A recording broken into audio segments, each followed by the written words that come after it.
प्यारे बच्चों, कैसे हैं आप लोग। मैंने आपको 2 क्लास संसाधन एवं विकास के बारे में पढ़ा चुके हैं। जिन बच्चों ने पिछली क्लास को नहीं देखे हैं, आपको डिस्क्रिप्शन बॉक्स में लिंक मिल जाएगा। आप पहले उसे देख लें, फिर इस क्लास को आप देखें। आज का टॉपिक है संसाधन का वर्गीकरण। आइए उसके बारे में हम सीखते हैं। संसाधन का वर्गीकरण।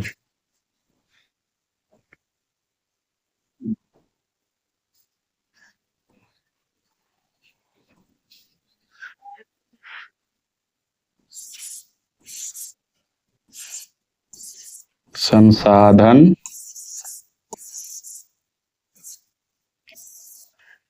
का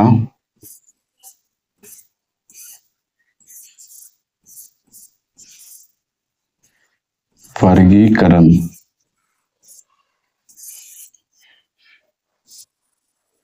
तो मेरे प्यारे बच्चों, संसाधन का वर्गीकरण मुख्य रूप से इसके 4 भागों में से वर्गीकृत किया गया है। सबसे पहला है उत्पत्ति के आधार पे।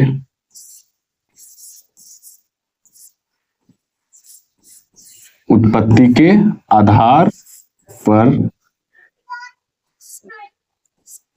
दूसरा है उपयोगिता के आधार पर।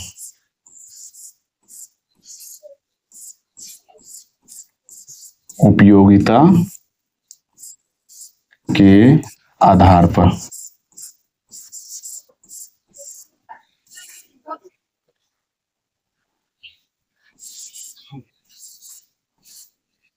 तीसरा मेरे प्यारे बच्चों,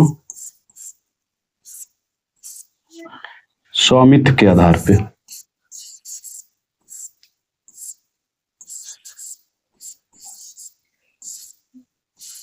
स्वामित्व के आधार पर।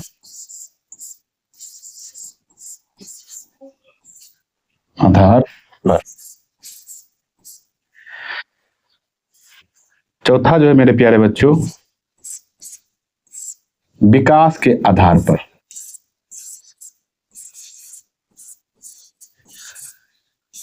विकास के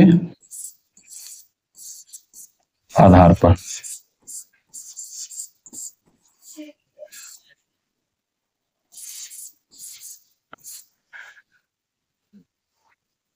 तो इस तरह से संसाधन का वर्गीकरण के 4 प्रकार हैं।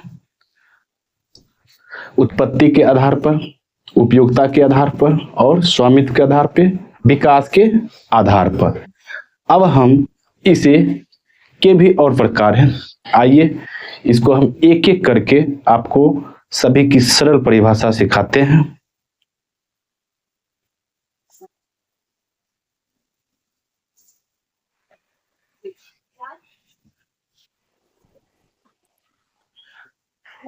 तो मेरे प्यारे बच्चों,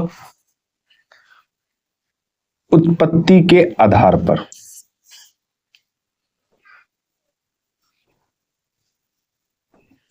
उत्पत्ति के आधार पर संसाधन 2 प्रकार के होते हैं। उत्पत्ति के आधार पर संसाधन 2 प्रकार के होते हैं।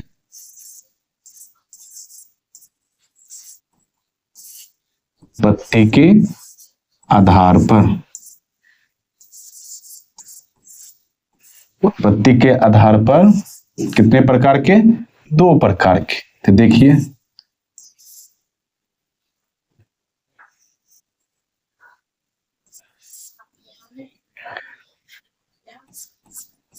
फर्स्ट जो है हम लोग का बच्चों, वो है जैव संसाधन।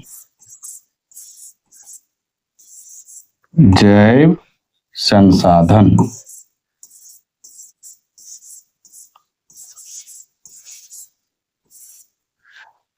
दूसरा जो है मेरे प्यारे बच्चों, वह है अजैव संसाधन। अजैव संसाधन।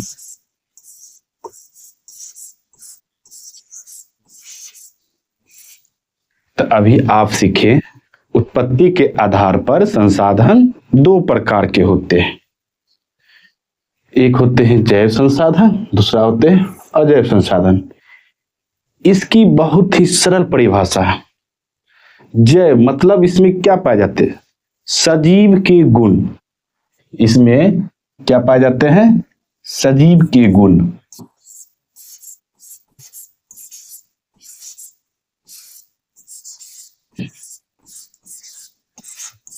इसमें पाया जाता है सजीव के गुण। और ये जो हमारे होते हैं जैव मंडल से प्राप्त होते हैं। किससे मेरे प्यारे बच्चों? जैव मंडल से प्राप्त होते हैं। जैव मंडल से प्राप्त होते हैं। और इसकी अब परिभाषा को हम सीखते हैं।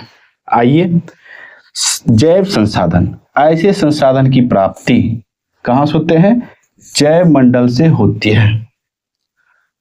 मेरे प्यारे बच्चों, इसमें सजीव के सभी लक्षण मौजूद होते हैं।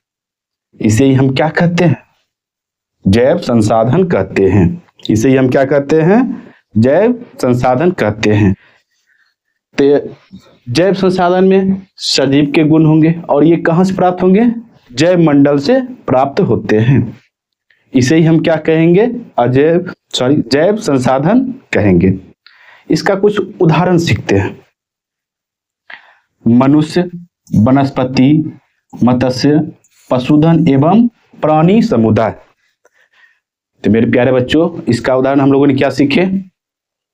मनुष्य, वनस्पति, मत्स्य, पशुधन एवं प्राणी समुदाय। ये सभी हमारे क्या हैं? जैव संसाधन के उदाहरण हैं। और इसमें सभी में क्या कौन से गुण मौजूद होते हैं? सजीव के गुण मौजूद होते हैं। नहीं तो बहुत ही सरल परिभाषा है मेरे प्यारे बच्चों। ऐसे संसाधन जो जैव मंडल से प्राप्त होती है उसे ही हम क्या कहते हैं? जैव संसाधन कहते हैं। आइए अब हम अजैव संसाधन। इसमें सजीव के लक्षण मौजूद नहीं होते हैं। इसका मतलब इसमें निर्जीव,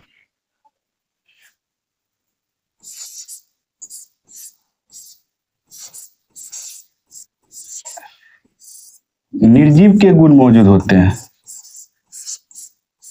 और ये हमें कहां से प्राप्त होती है?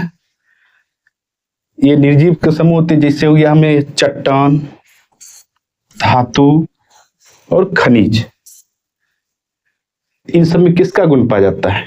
निर्जीव का। आइए इसका परिभाषा सीखते हैं। बहुत ही सरल परिभाषा है। अजैव संसाधन निर्जीव वस्तुओं के समूह को हम क्या कहेंगे? अजैव संसाधन कहते हैं। निर्जीव वस्तुओं के समूह को हम क्या कहेंगे? अजैव संसाधन कहेंगे। इसका मुख्य उदाहरण है मेरे प्यारे बच्चों चट्टान, धातु। धातु में आप किसका उपयोग करेंगे? तो देखिए धातु में किसका उपयोग करेंगे? लोहा,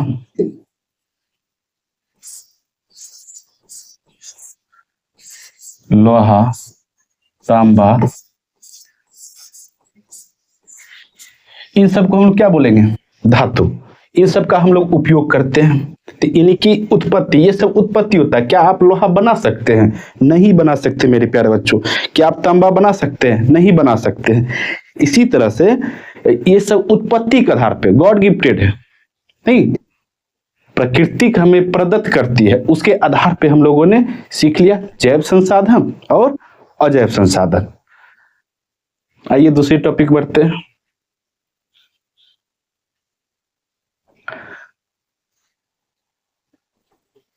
अब हम लोग सीखेंगे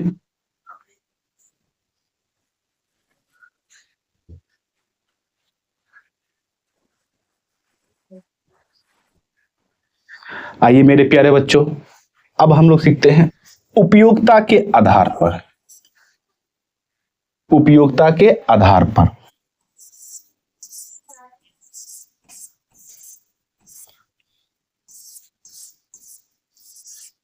उपयोगिता के आधार पर उपयोगिता के आधार पर भी कितने प्रकार के मेरे प्यारे बच्चे होते हैं? 2 प्रकार के। आइए इसे हम सीखते हैं।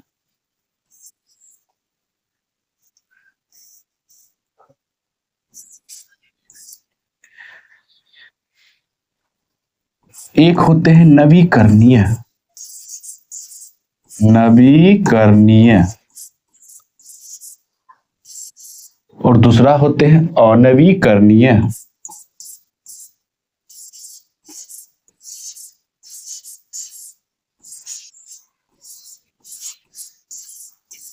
दूसरा क्या होता है मेरे प्यारे बच्चों? अनवीकरणीय। आप देखिए शब्द से ही आपको पता लग रहा होगा कि नवी यानी कि नवीनीकृत जिसको हम कर सकते हैं, पुनः जिसे प्राप्त कर सकते हैं, नहीं, पुनः जिसे हम प्राप्त कर सकते हैं, अनवीनीकृत जिसे हम पुनः प्राप्त नहीं कर सकते हैं। आइए इसका सरल परिभाषा है उसे सीखते हैं हम। नवीकरणीय संसाधन वैसा संसाधन जिन्हें भौतिक, रासायनिक या यांत्रिक प्रक्रिया द्वारा क्या करते हैं हम लोग? नवीकृत करते हैं या उसे पुनः प्राप्त किया जा सकता, उसे ही हम क्या कहेंगे? नवीकरणीय संसाधन। उसे ही हम क्या कहेंगे? नवीकरणीय संसाधन। आइए मेरे प्यारे बच्चों इसका हम कुछ उदाहरण सीखते हैं। जैसे सौर ऊर्जा, क्या हो गया? सौर ऊर्जा, पवन ऊर्जा, जल, विद्युत ऊर्जा और वन एवं वन्य प्राणी।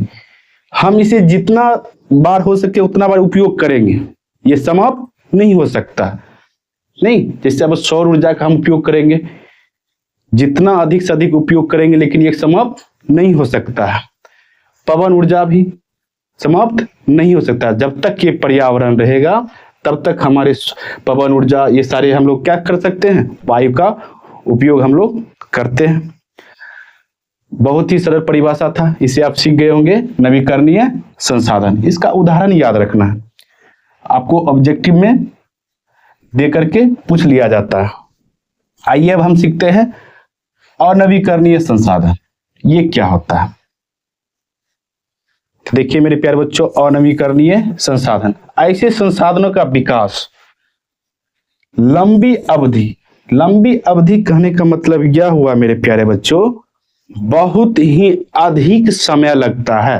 लंबी अवधि मतलब बहुत ही अधिक समय लगता है इसे बनने में,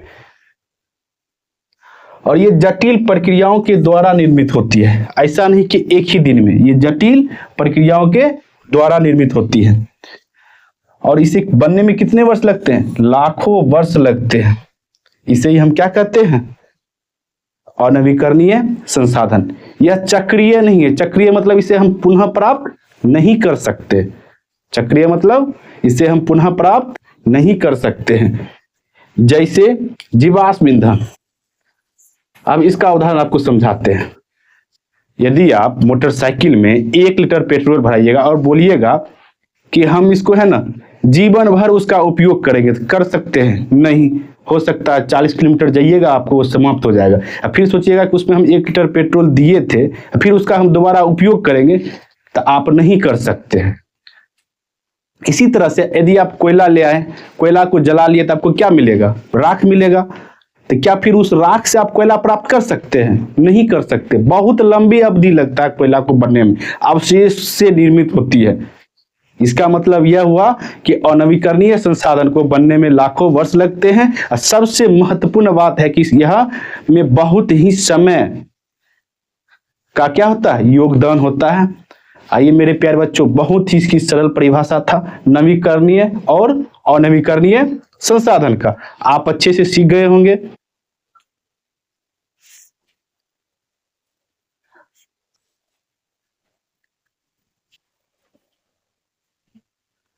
आइए मेरे प्यारे बच्चों, अब हम लोग सीखते हैं स्वामित्व के आधार पर। किसके आधार पर? स्वामित्व के आधार पर संसाधन 4 प्रकार के होते हैं। स्वामित्व के आधार पर संसाधन कितने प्रकार के? 4 प्रकार के होते हैं। स्वामित्व के आधार पर, स्वामित्व के आधार पर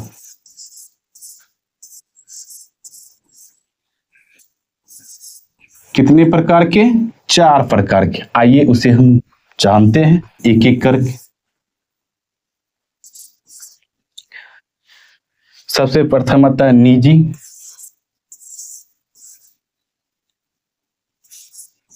निजी संसाधन।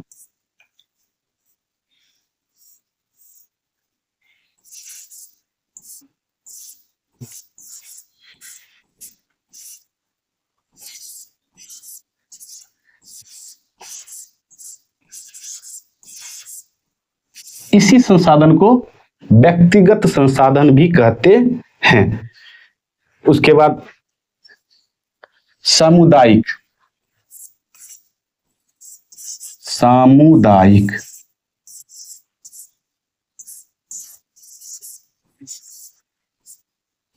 सामुदायिक संसाधन।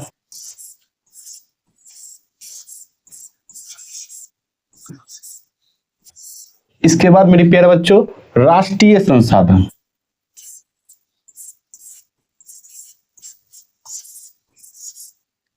राष्ट्रीय संसाधन।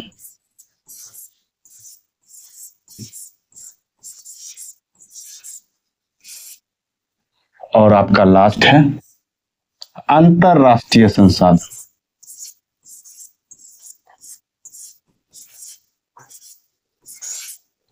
अंतरराष्ट्रीय संसाधन।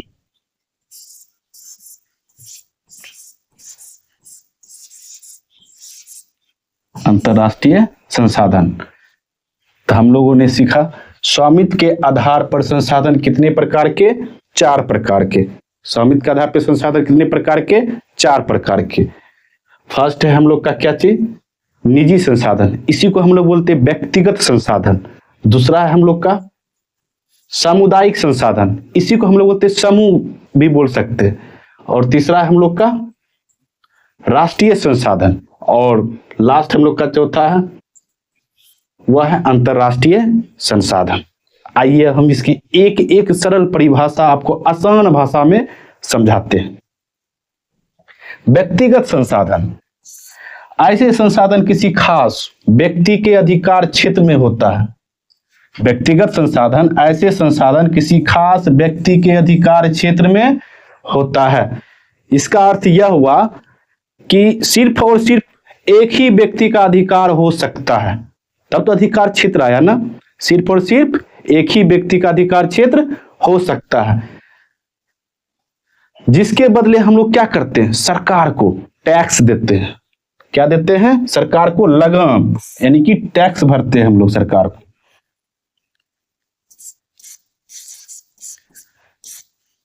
जैसे मेरे प्यारे बच्चों भूखंड यानी कि जमीन, नहीं आपका अपना जमीन खुद का होता है।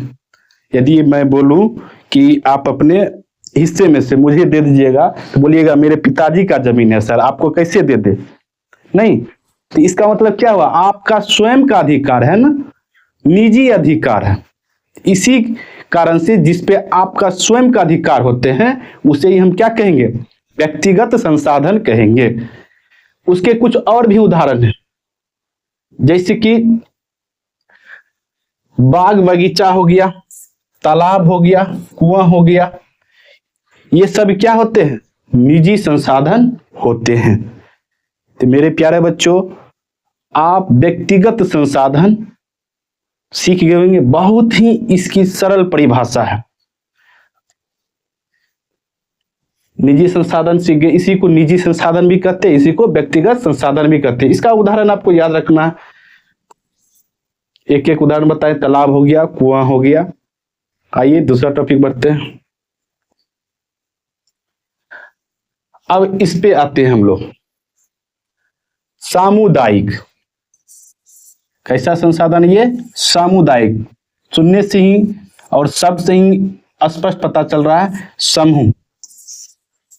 क्या होते हैं? समूह। ऐसे संसाधन किसी खास समुदाय के अधिकार क्षेत्र में, ऐसे संसाधन किसी खास समुदाय के अधिकार में होता है, जिसका उपयोग समूह के लिए क्या होते हैं? आसान यानी कि सुलभ होता है। उसे ही हम क्या कहते हैं? सामुदायिक संसाधन कहते हैं। उसे ही हम लोग क्या कहते हैं, सामुदायिक संसाधन कहते हैं। अब आप देखिए, भूखंड और भूमि, आपको लग रहा है दोनों अलग शब्द है या सेम शब्द है।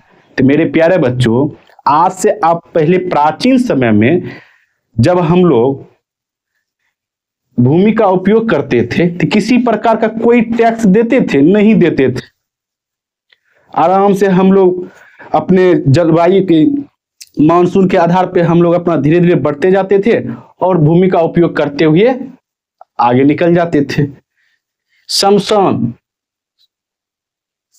मंदिर या मस्जिद तो एक ही व्यक्ति जाते हैं पूजा पाठ करने के लिए, नहीं ना, समूह में जाते हैं। सभी का समान अधिकार होता है, चाहे वह व्यक्ति गरीब हो या व्यक्ति अमीर हो, सभी व्यक्ति मंदिर में प्रवेश कर सकते हैं। सामुदायिक भवन, आपके गांव में होगा पंचायत भवन, उसमें जब पंचायत होता होगा तो आप 5 व्यक्ति होते होंगे पंच के आधार पे, और भी तो समाज के व्यक्ति भी वहां शामिल होते हैं ना, अकेले तो नहीं आपका पंचायत हो जाएगा। तो उसी तरह से सामुदायिक भवन हो गया। तालाब, आप बोलिएगा सर तालाब वहां भी बताए थे, यहां भी बता रहे थे। मेरे प्यारे बच्चों, तालाब होता है, कभी कभी अपने मछली पालन के लिए अपने घर के आंगन बना लेते हैं, और देखते होंगे तालाब जहां बहुत सारे भूखंड होते हैं वहां पे सामुदायिक लोगों के लिए पानी पीने के लिए हो गया, पशु पक्षियों के लिए, ये सब के लिए बनाया जाता है। कुछ नगरीय क्षेत्र में विकास, नगर का विकास करने के लिए ना कुछ बनाए जाते हैं, जिससे हो गया सार्वजनिक पार्क। क्या हो गया? सार्वजनिक पार्क। यह क्या होता है मेरे प्यारे बच्चों? पार्क आप जाइएगा तो अकेले नहीं जाइएगा, दोस्तों को साथ लेकर जाइएगा घूमने के लिए, यानी दोस्त को भी साथ ले गए हैं, 2 या 2 से 4 अधिक दोस्त हो सकता है, उसे ही हम क्या कहेंगे? सामुदायिक संसाधन। पिकनिक स्थल, यहां भी आप लोग पिकनिक स्थल हो गया तो समूह में जाते होंगे। खेल मैदान, खेल मैदान जैसे अभी आप देख लीजिए खेल मैदान होता है। ये सब क्या है? हमारे नगर के अंतर्गत आते हैं, ये भी हमारे सामुदायिक संसाधन के अंतर्गत ही आते हैं। मंदिर, मस्जिद, गुरुद्वारा, गिरजाघर, ये सारे हमारे किसके अंतर्गत हैं? सामुदायिक संसाधन के। तो मेरे प्यारे बच्चों, सामुदायिक संसाधन का बहुत ही सरल परिभाषा है, आप लोग समझ गए होंगे। आइए आगे बढ़ते हैं।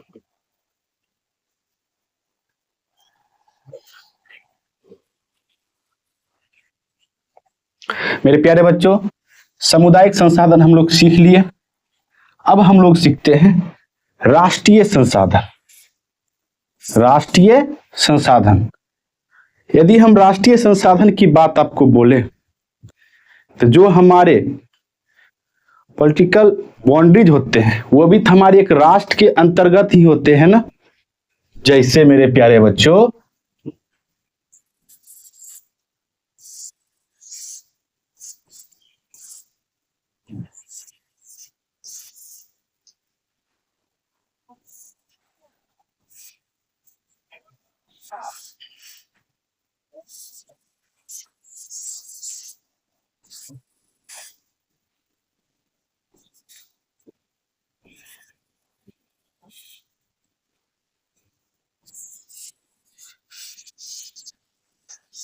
ये हमारे भारत हो गया। अब जो भी पूरा ये एरिया है इसका, ये सारे हमारे क्या है? बाउंड्रीज है। इस क्षेत्र के अंतर्गत जो भी खनिज होगा इस पे किसका अधिकार होगा? भारत देश का। इस पे किसका होगा? भारत देश का। यानी कि कानूनी तौर पर देश या राष्ट्र के अंतर्गत, देश ये मेरा है, इसी के अंतर्गत सभी उपलब्ध संसाधन, जैसे कि मान लिया जाए आपके घर में यदि सोना निकल जाएगा तो क्या उस पे आपका अधिकार होगा? नहीं मेरे प्यारे बच्चों, उस पे अधिकार होगा किसका? देश का, केंद्र सरकार का। नहीं, इसका मतलब किसका अधिकार होता है? देश के अंतर्गत आते हैं, कानूनी तौर पर उपलब्ध होते हैं जो भी संसाधन, वही हमारे क्या कहलाते हैं? राष्ट्रीय संसाधन। वही हमारे क्या कहलाते हैं? राष्ट्रीय संसाधन। इसके अंतर्गत खनिज हो गया, जीवाश्म ईंधन हो गया, जैसे सड़क हो गया, ये सब क्या है, हमारे राष्ट्रीय संसाधन के उदाहरण है। तो बहुत ही इसकी सरल परिभाषा है। नहीं, राष्ट्रीय संसाधन कानूनी तौर पर राष्ट्र के अंतर्गत सभी उपलब्ध संसाधन को हम लोग क्या कहते हैं, राष्ट्रीय संसाधन कहते हैं। और भी कुछ इसमें से होते हैं। जब हम तटीय भाग की बात करते हैं,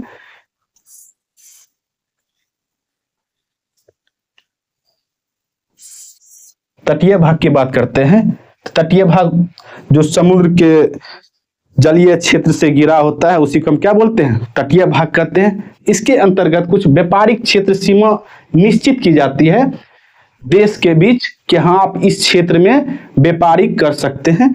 जैसे आपको मिलेगा, ये मान लीजिए आपका क्या है, समुद्र का एरिया है, तो आप 200 मील 200 किलोमीटर क्षेत्र के अंदर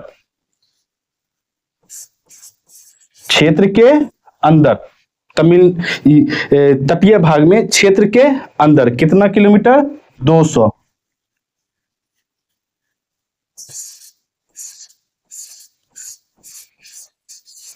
किलोमीटर क्षेत्र के अंदर ही आप व्यापार कर सकते हैं। जैसे आप देखे होंगे, पुष्पा मूवी में देखे होंगे, जब वह लकड़ी चोरी करके जा रहा होता है तो वह मछली जो पालने वाले होते हैं उसको खुली छूट होती है। नहीं, ये 200 किलोमीटर जो इसके पार भी वो व्यापार कर सकते हैं, लेकिन वहीं पे जो रहते हैं निजी जो होंगे वहां पे नाविक सब, उसको आदेश नहीं होता, उसके लिए उसको कुछ ना कुछ उसको आदेश नहीं होता है। तो इसीलिए देखे थे, पुष्पा तो चला गया था और जो थे उसको पकड़ने के लिए आए थे व्यक्ति, वो क्या हो गया, उसी जगह ठहर गया और उसको वापस जाना पड़ गया। तो ये होते हैं हमारे देश के अंतर्गत। आप लोग समझ गए होंगे राष्ट्रीय संसाधन क्या होता है। तटीय क्षेत्र पूछेगा कि तटीय क्षेत्र से कितना किलोमीटर दूर तक राष्ट्रीय संसाधन के अंतर्गत व्यापारिक क्षेत्र आते हैं। तो मेरे प्यारे बच्चों याद रखिएगा, 200 कितना किलोमीटर, 200 किलोमीटर। आइए अब हम सीखते हैं अंतरराष्ट्रीय संसाधन।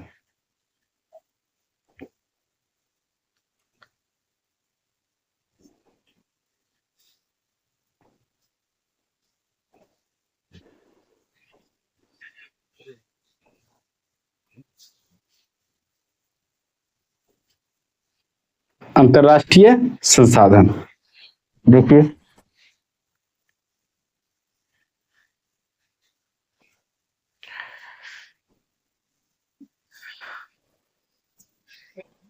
अंतरराष्ट्रीय संसाधन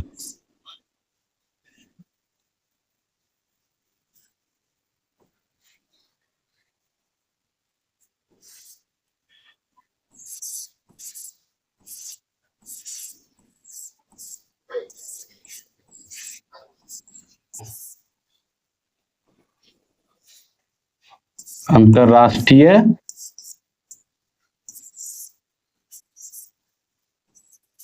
संसाधन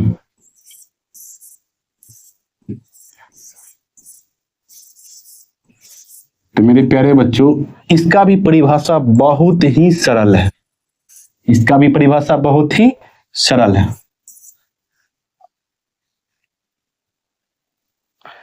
ऐसे संसाधन का नियंत्रण,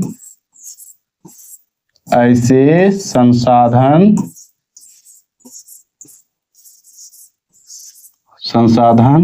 का नियंत्रण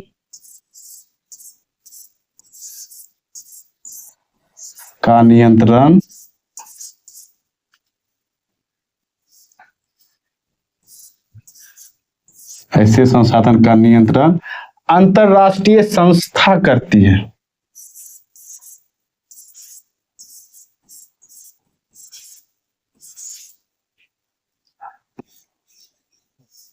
अंतरराष्ट्रीय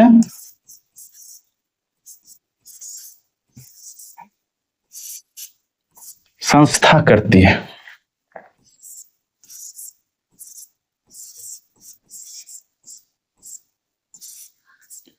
संस्था करती है,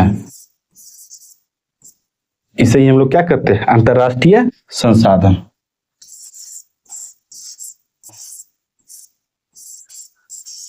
इसे ही अंतर्राष्ट्रीय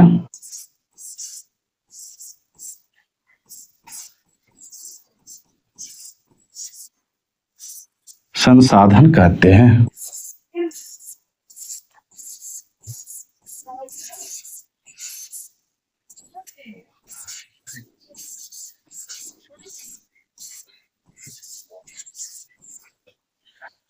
देखिए मेरे प्यारे बच्चों, अंतर्राष्ट्रीय संसाधन, ऐसे संसाधन का नियंत्रण कौन करती है? अंतर्राष्ट्रीय संस्था करती है। इसे ही हम लोग क्या कहते हैं? अंतर्राष्ट्रीय संसाधन। अब देखिए यह जो होता है,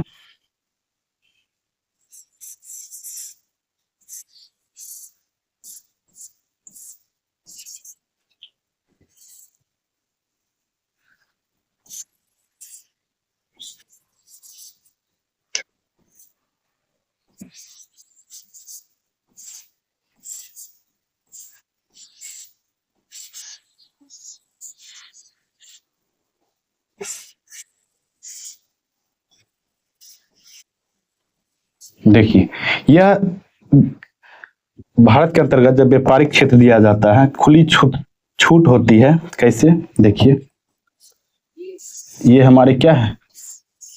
तटीय भाग है। क्या है हम लोग का? ये तटीय भाग है। और ये जो होते हैं 200 किलोमीटर का क्षेत्र, 200 किलोमीटर के क्षेत्र,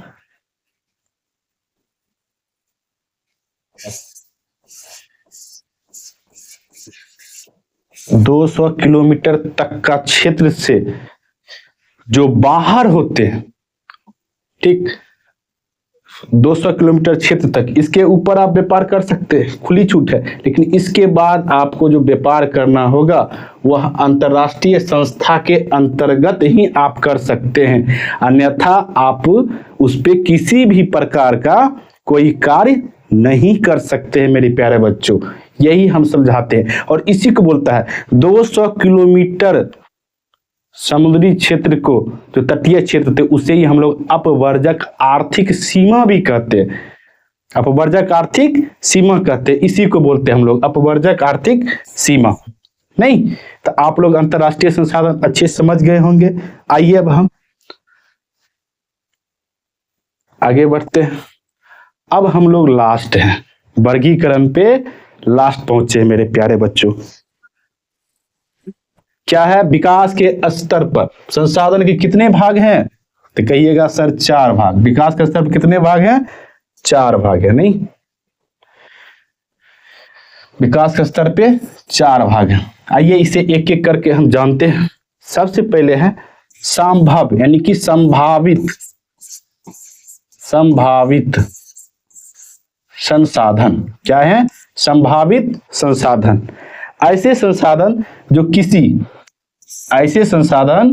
किसी क्षेत्र विशेष में मौजूद होते हैं। नहीं, विशेष क्षेत्र में जो मौजूद होते हैं, जिसे उपयोग में लाए जाने की संभावना रहती है, जिसे उपयोग में लाए जाने की संभावना रहती है, इसका उपयोग अभी तक नहीं किया गया है। नहीं, यानी तकनीकी के माध्यम से ये विशेष क्षेत्र में उपलब्ध है, परंतु हम इसका उपयोग अभी शुरुआत नहीं की है। तो ऐसे संसाधन को हम लोग बोलेंगे संभावित, यानी संभव है, उसका उपयोग हम लोग कर सकते हैं लेकिन अभी तक किए नहीं हैं। जैसे मेरे प्यारे बच्चों हिमालय क्षेत्र का खनिज, हिमालय क्षेत्र का खनिज, जिसकी अभी हम लोग गहराई होने के कारण महंगा होता है, उसे हम खनन नहीं कर सकते हैं। उसी प्रकार हम लोग का है राजस्थान एवं गुजरात में पवन और सौर ऊर्जा। याद रखिएगा मेरे प्यारे बच्चों, यह ऑब्जेक्टिव आपके लिए बहुत ही इंपॉर्टेंट होती है कि पूछ देगा आपको ऐसे कौन से संभावित संसाधन के क्षेत्र हैं जहां सौर ऊर्जा और पवन ऊर्जा की संभावना है परंतु उसका उपयोग अभी तक नहीं किया गया है। तो कहां की याद रखिएगा आप लोग? तो याद रखिएगा पवन ऊर्जा है और सौर ऊर्जा, क्षेत्र का नाम है मेरे प्यारे बच्चों राजस्थान और गुजरात। ये असीम संभावनाएं हैं, मतलब कि संभावना है कि आप इसका उपयोग कर सकते हैं। तो आप लोग सीख गए होंगे संभावित संसाधन ऐसे संसाधन जो किसी विशेष क्षेत्र में मौजूद होते हैं परंतु उसका उपयोग अभी तक नहीं किया गया है, उसे हम लोग क्या कहेंगे, संभावित संसाधन। ये दो महत्वपूर्ण है आपके लिए। एक गुजरात के भुज शहर होती है, गुजरात है, वहीं पे एक शहर है भुज। ये भी पूछते हैं कि गुजरात के कौन से शहर में, भुज शहर में किसका है, सौर ऊर्जा नहीं पवन ऊर्जा। ये दोनों की असीम संभावनाएं हैं। आइए मेरे प्यारे बच्चों हम लोग आगे बढ़ते हैं। विकसित संसाधन यानी थोड़ा विकसित हुआ है, नहीं, विकसित संसाधन टेक्नोलॉजिया यानी कि तकनीकी के कारण नहीं क्या हुआ, थोड़ा विकसित हुआ। तो ऐसे संसाधन को सबसे पहले हम लोग क्या करते हैं, सर्वेक्षण। ये नहीं कि गए कहीं पे हम चले जाएंगे साथ में 10-5 लोग ले लेंगे, चलो वहां पे मिलेगा सोना, ऐसा नहीं। पहले हम लोग जा करके उसको अच्छे से सर्वेक्षण करते हैं, तब जाकर हम वहां पे तकनीक का प्रयोग करते हैं और उसकी मात्रा एवं गुणवत्ता का हम लोग क्या करते हैं, निर्धारण हो चुका है। पूर्व में यह बताया जा चुका है कि संसाधनों का विकास तकनीक और उनकी संभाव्यता पे क्या करती है, निर्भर करती है।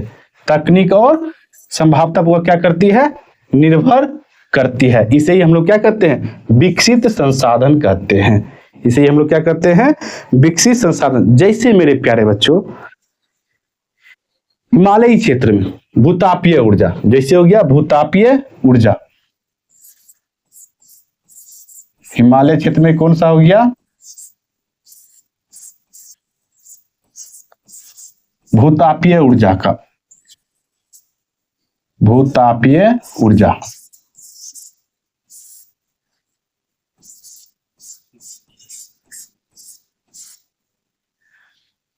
एक जगह है, ये हो गया, आप लोग समझ गए होंगे विकसित संसाधन। आइए अब भंडार संसाधन, इसी को बोलते हैं भंडारित संसाधन। इसी को हम लोग क्या बोलते हैं, भंडारित संसाधन या भंडार संसाधन। ऐसे संसाधन पर्यावरण में उपलब्ध होते हैं और मानवीय आवश्यकताओं को पूर्ति करने में भी सक्षम होते हैं, परंतु प्रौद्योगिकी के अभाव होता है। मतलब कि प्रौद्योगिकी का अभाव होता है कि हम उसे तकनीकी के माध्यम से या सुविधा के माध्यम से तुरंत नहीं बना सकते हैं, उपयोग नहीं ला सकते तुरंत करके। इसी कारण से ये क्या होते हैं, हम लोग का भंडार है लेकिन उसका उपयोग नहीं। जैसे हम लोग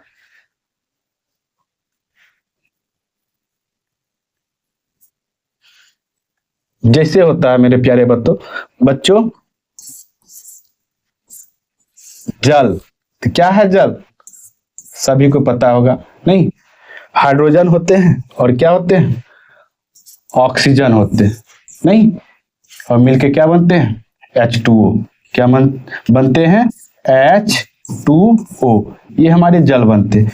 तो अब देखिए दोनों को अलग अलग हम लोग कर सकते हैं तकनीक के माध्यम से नहीं। हाइड्रोजन का भी उपयोग कर सकते हैं, किसके रूप में, ऊर्जा के रूप में। इसका उपयोग हम लोग किसके रूप में कर सकते हैं, ऊर्जा के रूप में।